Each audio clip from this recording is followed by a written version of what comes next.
Greetings and salutations, fellow travellers in the moral multiverse. I'm Dr. Chris Bateman, game designer and renegade philosopher, fighting for old-fashioned ideals like equality and freedom under the nom de guerre Dr. Multiverse.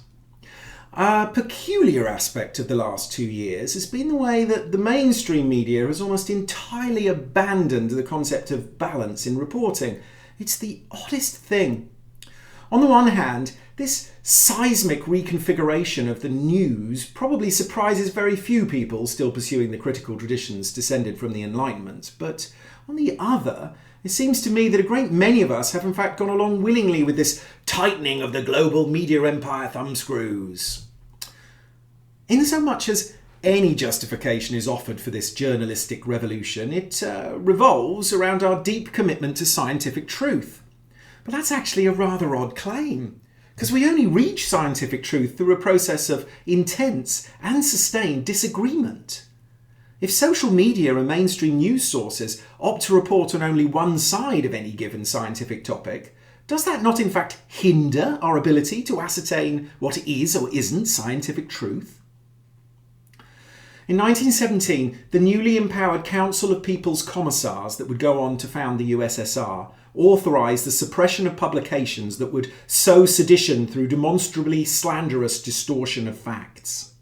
Just over a century later, in 2020, the BBC announced that the Trusted News Initiative would ensure that harmful disinformation myths are stopped in their tracks.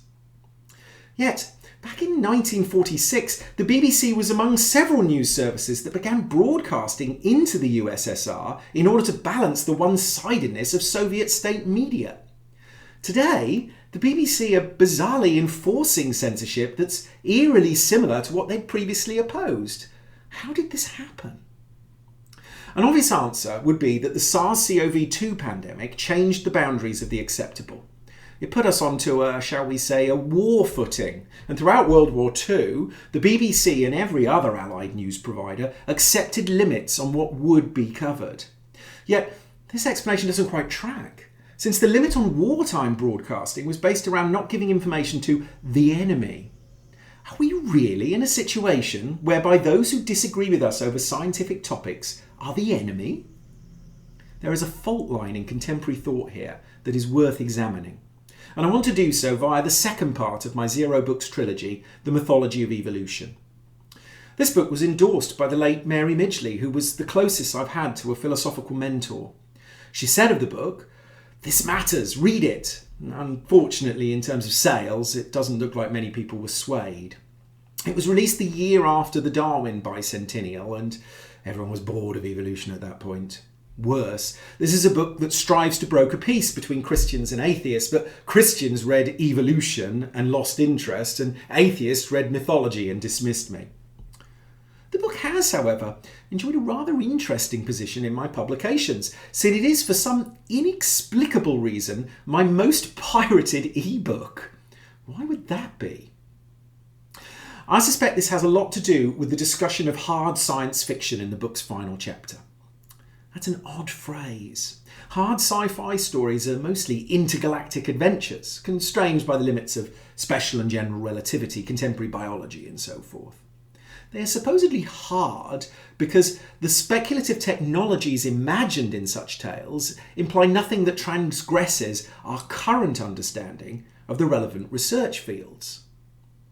Yet, we can be almost certain that our current understanding of any of these fields is radically insufficient to allow us to predict with any confidence just what will be involved in such distant and speculative endeavours as interstellar travel. It would thus be quite wrong to think that hard sci-fi was not still at heart a form of make-believe. The science fiction of the early atomic age was about things to come, to use H.G. Wells' memorable 1933 phrasing. But we did not get our promised flying cars, humanoid robots, or nutrition pills. Technology was to move in a radically different direction to what was imagined by the post-war writers of the 1950s. Similarly, if humanity might eventually explore beyond the solar system, it will happen at a time and in a way radically impossible to predict now. Even human colonisation of our own solar system is difficult to adequately anticipate. Not even something closer to home like moon colonies simplifies our task to the point of it becoming entirely straightforward. We don't have the requisite capabilities to make these fantasies happen. And if and when we do, they will inevitably unfold in a manner that diverges from what we would imagine when thinking about such problems now. Hard science fiction cannot plausibly be an authentic form of futurism, so what exactly is being expected of it? In the Mythology of Evolution, I propose to interpret this demand for fantasies that do not transgress an individual's scientific beliefs as orthodox science fiction. The parallel with religious doctrine may rankle. Science, after all, is not a religion, and talking about it as if it were is misrepresentative, possibly even rising to the level of the BBC's dreaded harmful disinformation myths. But the analogy is readily understandable. Orthodox religion is what we call traditions where the doctrines are rigidly constrained to their authorised interpretations.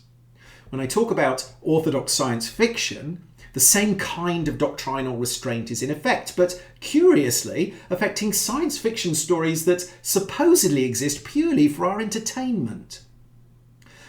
I have suggested that science fiction taken as a whole functions as a collective mythos, a megatext, as Charles Segal suggested the Greek myths ought to be understood. Contemporary media is dominated by such megatexts. From the space opera mythology of Star Wars to the superheroes' cinematic universes, the biggest commercial intellectual properties are almost always comprised today of multiple overlapping fictional components: movies, books, comics, TV shows, games, and more besides. Another mentor of mine, Terry Pratchett, once said that genre is a big pot from which you take a bit and to which you add a bit. Thus, unlike the Disney-owned Star Wars and Marvel cinematic universes, no one owns the megatexts of science fiction, fantasy, or horror. They are collectively shared mythologies to which authors are free to give and take. But it is not only fictional worlds that operate as megatexts. We can quite plausibly claim that the work of the sciences also function collectively as a kind of megatext. Just like genre megatexts, scientists are free to give and take from this collection of experiments, theories, methodologies, and interpretations. When something is dismissed as unscientific, it means that the thing in question is incompatible with the beliefs of those who canonize some hypothetical subset of scientific theories and experimental results. Along with whatever common touchstones are accepted, there inevitably comes a certain interpretative mythos, framing beliefs such as science evolves towards truth. And there are also domain-specific metaphors like the selfish gene or survival of the fittest that seek to synthesize parts of the research literature into more accessible allegories, which was what the Mythology of Evolution specifically set out to explore. The scientific megatext thus incorporates additional imagined stances concerning the nature of scientific practices, what they will be, what they can be, and perhaps most significantly for our current purposes, what they cannot be.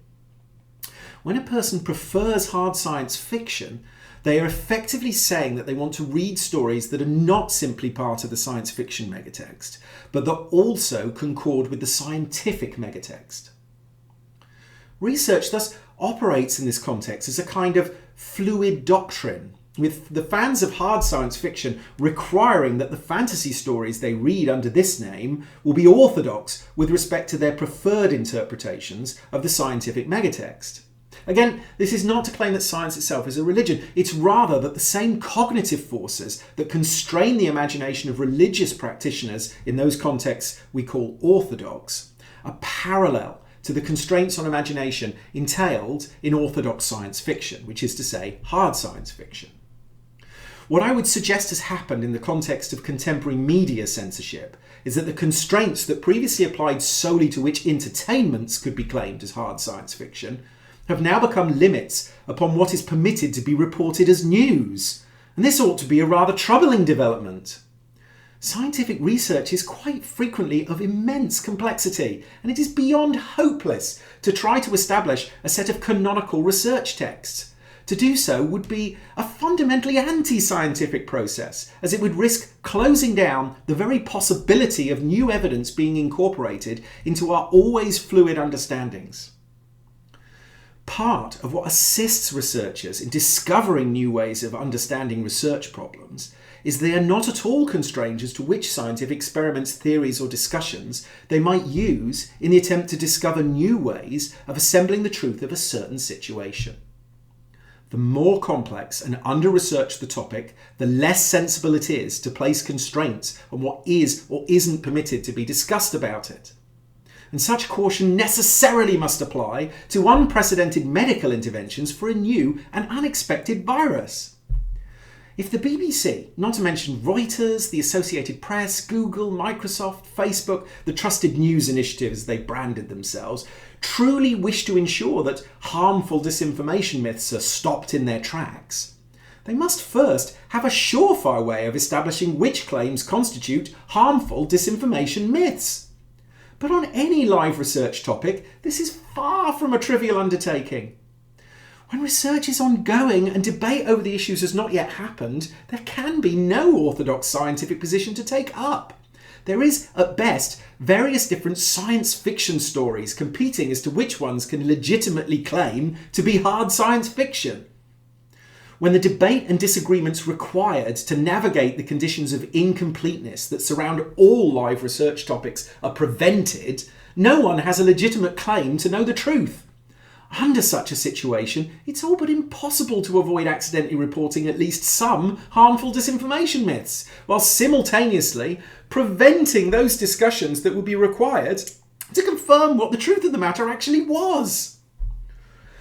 Let me make it perfectly clear that I'm rather doubtful that any aspect of this absurd situation is the result of a planned collusion. Frankly, most such proposed grand conspiracies sound like something straight out of a science fiction tale. But then, so does a dystopia of global censorship usurping free scientific discourse, and we're living that story right now. Who can hope to divine fact from fiction in such a strange new world? To declare as our enemies all those who are trying to debate the ambiguities of scientific questions that are literally a matter of life or death ought to be shocking. It's precisely the cybernetic cooperation of our global network of researchers that lends scientific work its power. Severing the connections in those networks inevitably weakens our tenuous grasp on the truth.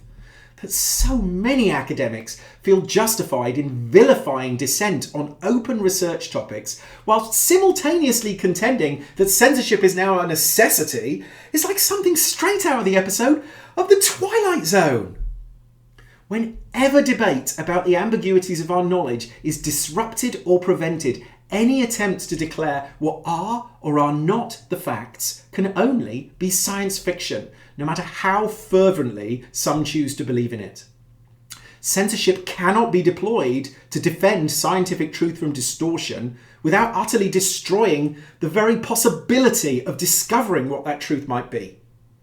Once doctrine replaces discourse, science itself risks being swiftly reduced to nothing but fiction.